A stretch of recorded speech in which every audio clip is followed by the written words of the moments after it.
Xullas, meni o'ylashim bo'yicha odam soqqa topadi, har bir odam soqqa topadi, uni qanaqa qilib ishlatishga bog'liq. Agar sizni qo'lingizda 20 ming dollar puli bo'ladigan bo'lsa, katta ehtimol bilan siz uni ishlatish bo'yicha tajriba yoki bilim yo'q bo'ladigan bo'lsa, u yo'q 3 oy yoki 4 oyda siz gadoy bo'lasiz yoki hozirgi holatingizdan pastga tushib ketasiz.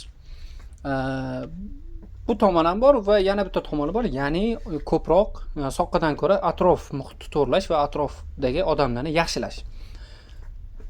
Payt keladi, siz atrof muhitni to'g'irlaysiz, payt keladi, siz soqqa topasiz, tasavvuringizdan-da yaxshiroq soqqa. Va o'sha paytda agar atrof muhitingiz yaxshi bo'ladigan bo'lsa, hammasidan maslahat olib o'zingizni rivojlantirishingiz mumkin. Lekin siz egoist bo'lib, qanaqadir holatda o'zim bilaman, o'zim qilaman deydigan bo'lsangiz, okey, ma'lum bir narsaga erishasiz. Lekin men birinchi toifadagi odam erishib bo'lgan narsalarga endi siz erishib kelasiz-da. Shu narsa bor. O'shaning uchun men aytmoqchi bo'lganim, atrof muhitni to'g'rilang, pul ikkinchi darajada.